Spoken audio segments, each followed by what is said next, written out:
Black and white photography is my favorite form of expression within photography. And today we're going to take a deep dive into how to really harness its unique properties. Today's episode is sponsored once again by our awesome friends here at Frames Magazine. If you want to support them, there is a link in the description box below that will give you 10% off a subscription. So at the beginning of my photographic career, I spent a year photographing exclusively in black and white when we were at photo school, hand processing the images, hand printing them. And it taught me a number of valuable lessons about how to maximize the unique way that black and white photography sees the world compared rather to color photography. As a young student, one of the best benefits of this is that black and white photography, certainly film photography, was exceedingly forgiving of poor exposures. But you can use this to your advantage. You can overexpose and underexpose black and white images in a way that I feel that you can't really with color photography. Look at these wonderful photographs by Trent Parks. Australian photographer, massively talented. Wow, just love his images. And there's this photograph here of this person hit by a beam of light in a station. And that person has been overexposed to the point where he becomes like a ghost. Now, in color photography, this kind of wouldn't work. I feel that you'd kind of lose it a little bit because there'd be elements of color around sort of distracting and pulling the eye. But here you are focused on this ethereal figure in the middle. And then, of course, you flip to the other side of that coin where a lot of Trent's work feels like it's underexposed. But again, we're getting into this kind of feeling of, shape and form and, and contrast. And we'll touch on these in a second in a way that, you can do a little bit with color. It works, this kind of works okay in color. But in black and white photography, I feel that this is two aspects that, so many people are kind of, I don't want to say afraid, but worried about, overexposing, underexposing. Whereas black and white, you just play with it. It is so fun. There is a little technical tip here if you're going to photograph in black and white. Now, obviously, you can use the settings on your camera. These days, a lot of settings, the camera will expose in black and white for you. But I feel that, rather shoot in RAW. Don't let the camera make these decisions for you. Go and have the RAW file, use it in Lightroom, use Photoshop, whatever tool that you want to use, because you're going to get a better understanding of how to create a black and white photograph that you like. Because black and white photography is extremely personal. And I certainly don't feel that letting a camera make a decision about how your black and white photos will look is really the right one. The first lesson that I really picked up on when I was, learning how black and white photography works is that I was drawn towards more abstract things, that they seem to work better.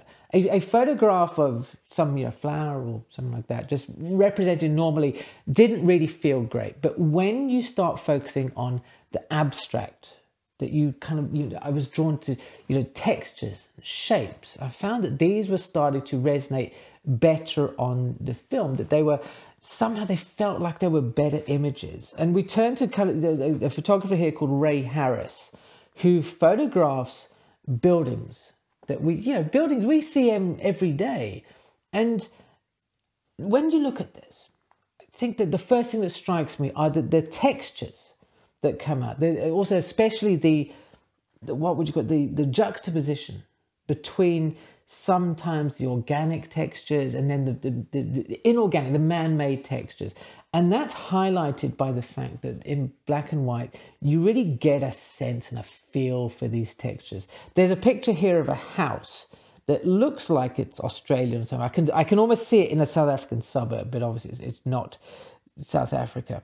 And in color, I think there would be so much going on. There's the green of the lawn, the path, the sky, the blinds, the tree, the tiles on the roof. But in black and white, they're all reduced to shades of gray, and they allow the textures to come out. This image is all about pattern and texture. And you find this from looking at these abstract shapes that you can get from objects that are so obvious to us all. A word I wasn't really familiar with before I got to photo school was contrast. I thought it was just, the yin and the yang, like we talked about the juxtaposition earlier, contrast between things. But contrast in a photographic sense, where something is brighter and darker and what have you. Now, I'm sure that somebody in the comments will go, that's not really what contrast is all about. But go with me on this one, right?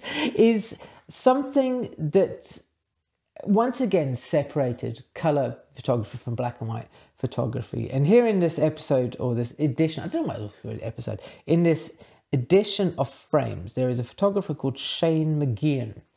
And he's done some very interesting work with sort of, shape and form. But it all, for me, focuses around contrast.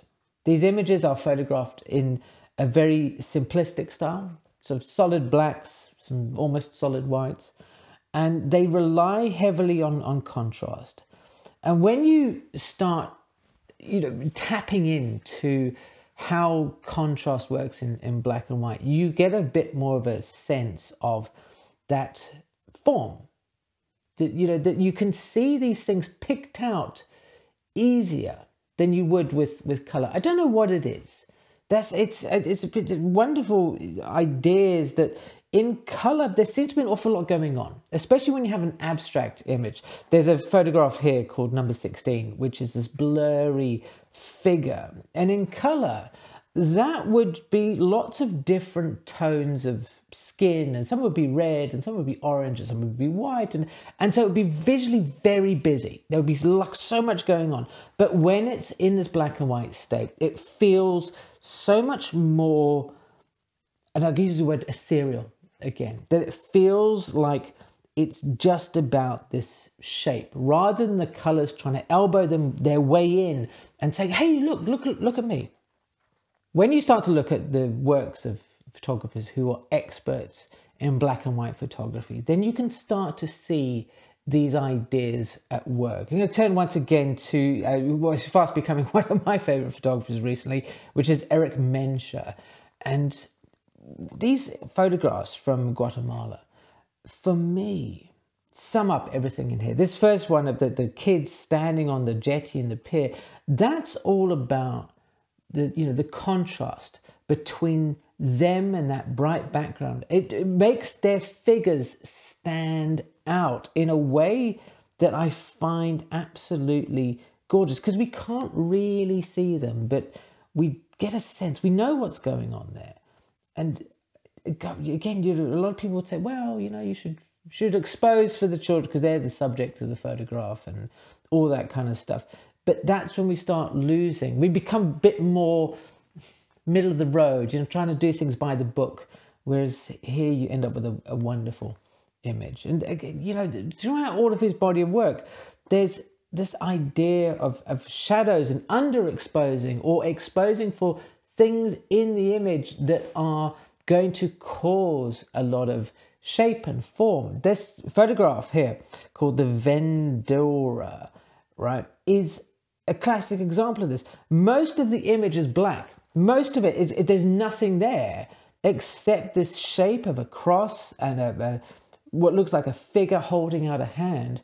But because it's exposed for the sun behind, just peeking through those clouds, everything is broken down into very distinct elements. And I feel if this was in color, that sky would be orangey or red, and it would give a very different feel. It would be all about the color rather than the shape. There's an image here called Returning Home, which is a fisherman paddling across a lake. And there's a hill behind, and the hill's been broken down into this triangle, this shape. The whole image is all about really this kind of weird rectangle with the building, or not the building, the hill, and then its reflection. And it gives us a sense of place. And then there's that fisherman paddling through, being raced by the birds who are flitting across the screen. And once again, in color, what would happen is you'd have the color of the lake. You'd have the color of the hill. You'd have the fisherman. You'd have the birds. You'd have all the mist and the sky. And it would all be competing against each other, trying to show you, right, we're the most important thing. Whereas when you look at this photograph now, it's simplistic because all of that color has been taken away and we're left with what is, for me, a visually pleasing image that is geographic. It is geometric in its shapes and its form, and yet it has an organicness to it that I absolutely adore.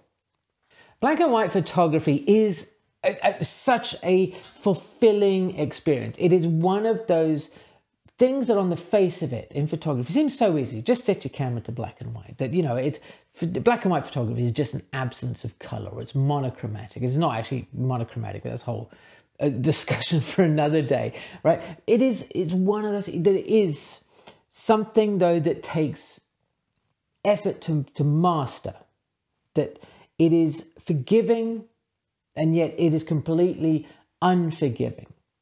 Life, you know, I just start with, when I started taking black and white images, I wasn't, you know, thinking about it properly. My negs were not exposed correctly.